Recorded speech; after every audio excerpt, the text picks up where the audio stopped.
The guns are out. Criminals are rampant. Lives are lost daily. Robberies and rape have become common occurrences. Communities are constantly affected by crimes and the fear of crimes looms. These situations need to be tackled effectively. Don't you think everyone should have the right to go about their lives free from the fear of violence or the threat of intimidation? I too have been a victim of crime, as in 2008 I was robbed of my cell phone. Thank God I am not a part of the statistics that I will be sharing with you today.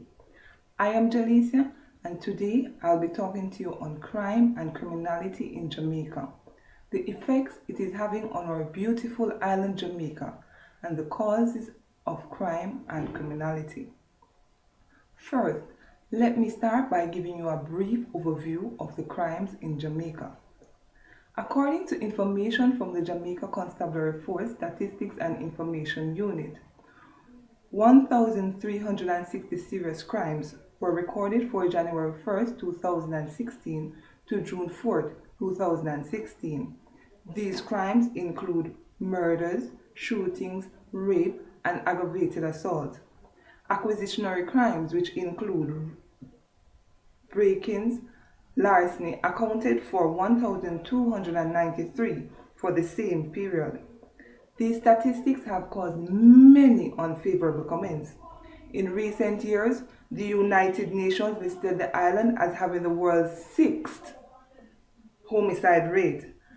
The World Bank ranked us among the top 5 in 2013, and Anthony Clayton, professor of Caribbean Sustainable Development at the University of the West Indies, said in an interview with renowned Gleaner writer Gary Spalding, who is now deceased, thank God his death was not as a result of criminality.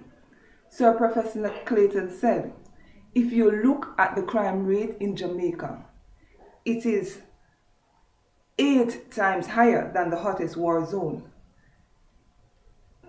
Tell me now, can you imagine being ranked among the top 5 in the world and be classified as the 6th worst homicide rate in the world? Really sad, isn't it? This has led me to share with you the impacts. Crime is having a devastating impact on us and our country. It affects the baby on the breast, the family going through stress, tourism, education, health, and ultimately our economy.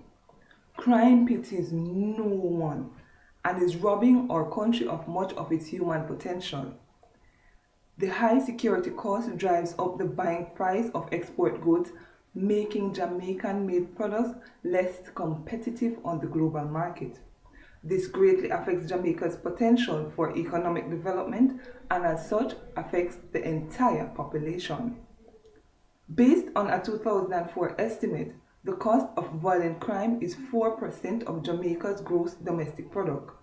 Further works by the United Nations indicates that Jamaica could achieve significantly higher rates of gross domestic product if the homicide rate could be lowered to the level of Costa Rica. Who knows what the crime rate in Costa Rica is like? It is 7 per 100,000 humans, while on the other hand, Jamaica is recording 45 per 100,000 humans. Something to think about with all the crime rates going on in Costa Rica, with all the drug trades going on in Costa Rica. This has led me to tell you about the things that are contributing to the crimes in Jamaica. If your answers included lotto scamming, revenge, domestic disputes, you are totally correct. Violent crimes such as murders, rape, and aggravated assault may stem from bad subconscious attitudes or pent-up anger. Children exposed to violence in their homes grow up with subconscious thoughts and compel them to impulsive reactions when angry. In essence, Some crimes are brought forward through generations.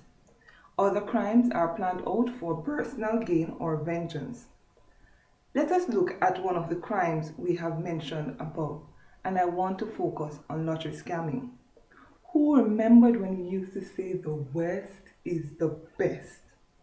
It has been moving far from that, with St. James and Westmoreland accounting for over 200 of the 492 crimes which have been recorded since the start of the year.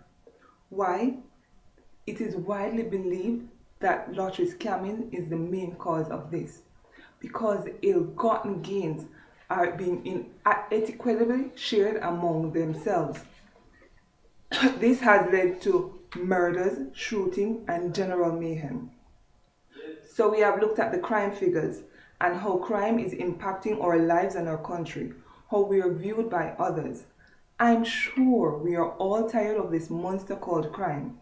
Throughout ages, the government has made numerous attempts to decrease the crime rate, but these measures have been short-term, as factors such as understaffing, corrupt elements among the Jamaica Constabulary Force, and the unsustainable cost of implementation has not been totally effective. In closing, these statistics are causing a worrying trend. The development of our nation is being retarded by the frequency of murders, robberies, and other serious crimes. The effective and successful tackling of these crimes is of paramount importance and requires a concerted effort. We must change our image and spare no effort to reduce these crimes to an acceptable and tolerable level. This will see our nation realizing Vision 2030, making Jamaica the place of choice to live, work, raise family, and do business. I thank you.